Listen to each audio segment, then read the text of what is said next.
IBSന്റെ മറ്റൊരു വീഡിയോയിലേക്ക് സ്വാഗതം. 1,26,000 സാലറിയുമായിട്ട് LICയുടെ AO നോട്ടിഫിക്കേഷൻ വന്നിട്ടുണ്ട്. ഡിഗ്രിയാണ് അടിസ്ഥാന യോഗ്യത. ഈ പരീക്ഷയുടെ ഏറ്റവും വലിയ പ്രത്യേകത ഇതിന് നെഗറ്റീവ് മാർക്ക് ഇല്ല എന്നുള്ളതാണ്. നമുക്ക് മറ്റു ഡീറ്റെയിൽസ് നോക്കാം.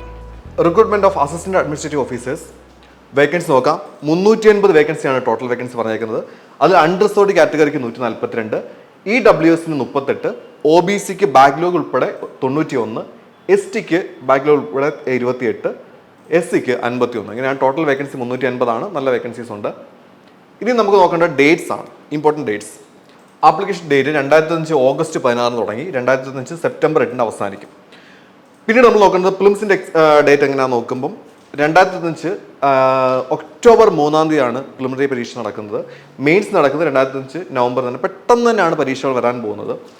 ഏറ്റവും പ്രധാനപ്പെട്ട കാര്യം എന്ന് പറഞ്ഞാൽ നമുക്ക് ഓൾറെഡി അറിയാം എന്താണ് എക്സാമിനേഷൻ്റെ 7 ദിവസം മുമ്പായിരിക്കും ഹാൾ ടിക്കറ്റ് അവൈലബിൾ ആകുന്നത്.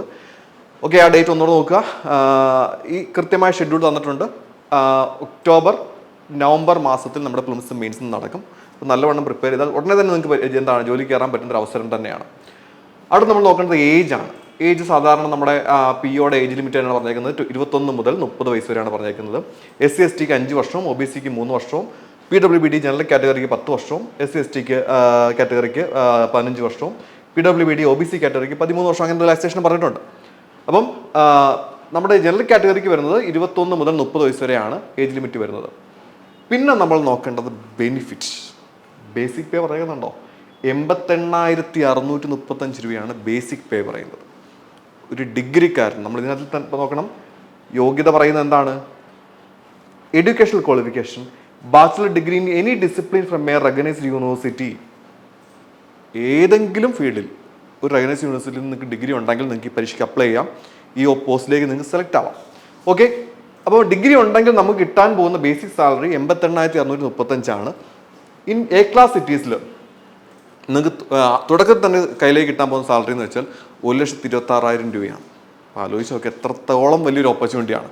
ഒരു ഡിഗ്രി ഹോൾഡറിനെ സംബന്ധിച്ച് നിങ്ങൾക്ക് ഒന്ന് പ്രിപ്പയർഡ് ആയി കഴിഞ്ഞാൽ 2 പരീക്ഷയും ഒരു ഇൻ്റർവ്യൂവും കഴിഞ്ഞാൽ നിങ്ങൾക്ക് കിട്ടാൻ പോകുന്ന ഓപ്പർച്യൂണിറ്റിയുടെ വലിപ്പം നിങ്ങൾ ആലോചിക്കുക. ഓക്കെ, അടുത്തത് എക്സാമിനേഷൻ പാറ്റേൺ ആണ്. ഇവിടെ നമുക്ക് കൃത്യമായിട്ടൊരു കാര്യം പറയുന്നുണ്ട്. എന്താണ്? നമ്മൾ ഇത്ര മാർക്ക് മേടിച്ചാൽ നമ്മൾ ആ ഒരു സബ്ജക്റ്റ് പാസ്സാവും. നമ്മുടെ സെഷണൽ കട്ട് ഓഫ് അല്ലെങ്കിൽ നമ്മുടെ മിനിമം ക്വാളിഫയിങ് മാർക്ക് എന്തായിരിക്കും എന്ന് ഇവിടെ കൃത്യമായിട്ട് പറയുന്നുണ്ട്.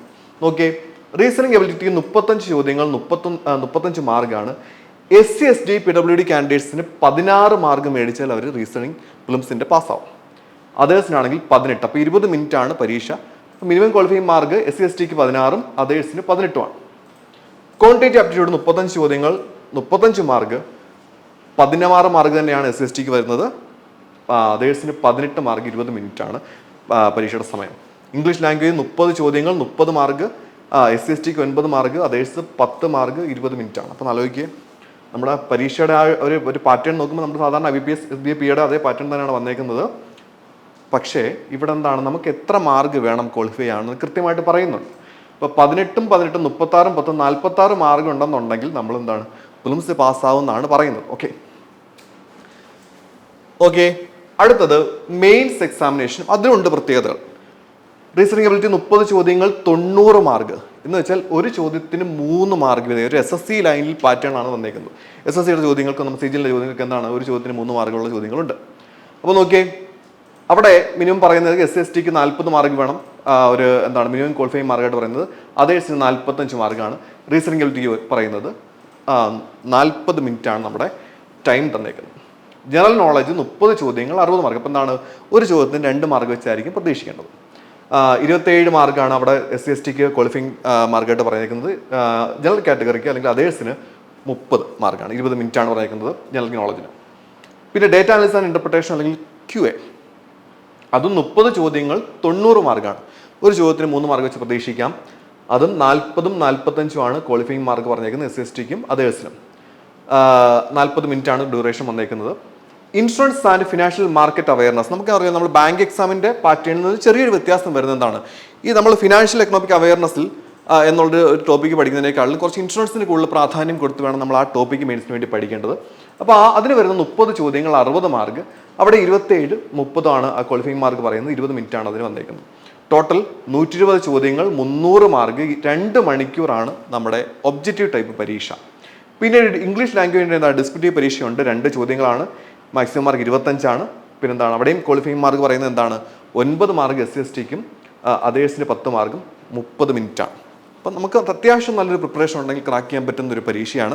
മെയിൻസിൻ്റെ പാറ്റേൺ കാണുമ്പോൾ നമ്മൾ ശ്രദ്ധിക്കേണ്ട ഒരു കാര്യം എന്താണ്, നമ്മൾ ബാങ്കിങ് അവയർനെസ്, ബാങ്ക് ആസ്പിറൻസിനെ സംബന്ധിച്ച് എന്താണ് ബാങ്കിങ് അവയർനെസ് പഠിക്കുന്നതോടൊപ്പം തന്നെ ഇൻഷുറൻസിൻ്റെ കുറച്ച് ടോപ്പിക്കൂടെ, നമ്മൾ ജനറൽ ഇൻഷുറൻസിൻ്റെ കുറച്ച് ടോപ്പിക്കൂടെ പഠിക്കുകയാണെങ്കിൽ നമുക്ക് എന്താണ് ഈസിയായിട്ട് ഈ മെയിൻസ് പരീക്ഷ പാസ്സാക്കാമെന്ന് നമുക്ക് പ്രതീക്ഷിക്കാം. ഓക്കെ, അടുത്തത് ഇൻ്റർവ്യൂ ആണ്. ഒരു PO ലൈൻ പരീക്ഷ തന്നെയാണ്, അല്ലെങ്കിൽ ആ ലെവലുള്ള പരീക്ഷ തന്നെയാണ്. അസിസ്റ്റൻറ്റ് അഡ്മിനിസ്ട്രേറ്റീവ് ഓഫീസർ എന്ന് പറയുമ്പോൾ അതിൽ 2 ലെവൽ ഓൺലൈൻ പരീക്ഷകളുണ്ട്. അതിനുശേഷം നിങ്ങളുടെ ഒരു ആറ്റിറ്റ്യൂഡ് അളക്കാനുള്ള ഒരു പേഴ്സണൽ ഇൻ്റർവ്യൂ ഉണ്ടാവും. തീർച്ചയായിട്ടും ആ ഇൻ്റർവ്യൂവിൽ കൂടുതൽ നിങ്ങൾ പ്രതീക്ഷിക്കേണ്ടത് എന്താണ് ഇൻഷുറൻസ് സംബന്ധമായ കാര്യങ്ങൾ, പിന്നെ നമ്മുടെ ആറ്റിറ്റ്യൂഡ്, നമ്മുടെ ഒരു പൊളൈറ്റ്നെസ്, നമ്മുടെ ടോട്ടൽ നമ്മുടെ കോൺഫിഡൻസ് ഒക്കെ പരീക്ഷിക്കുന്ന ഒരു ഇടമായിരിക്കും. അവിടെ നമ്മൾ നോക്കിയേ 60 മാർക്കാണ് മാക്സിമം ഇൻ്റർവ്യൂവിനുള്ളത്. അതിലെന്താണ് EWS അൺറിസർവ്ഡും OBCക്കൊക്കെ വേണ്ടത് 30 മാർക്ക്, SC/ST PWDക്ക് 27 മാർക്ക് മതി ക്വാളിഫയിങ് മാർക്ക്. ഇപ്പോൾ ഓരോ സെഷൻ്റെയും എന്താണ് ക്വാളിഫയിങ് മാർക്ക് ഇവിടെ പറയുന്നുണ്ട്.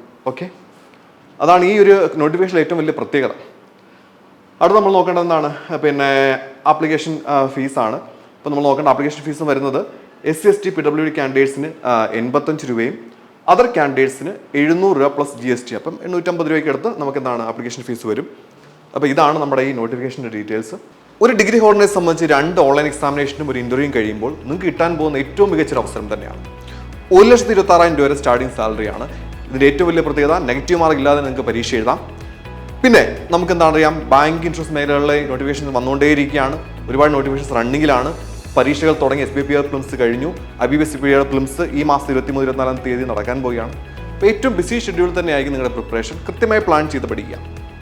ഇതുവരെ ബാങ്ക് ഇൻഷുറൻസ് മേഖലകളിലേക്ക് കടക്കാത്ത അല്ലെങ്കിൽ ആ പ്രിപ്പറേഷൻ ആരംഭിക്കാത്തവർ തീർച്ചയായിട്ടും നിങ്ങൾ മനസ്സിലാക്കേണ്ട ഒരു കാര്യമാണ്, എന്താണ് ഏറ്റവും കൂടുതൽ ഓപ്പർച്യൂണിറ്റീസ് വരുന്നൊരു മേഖലയാണ്.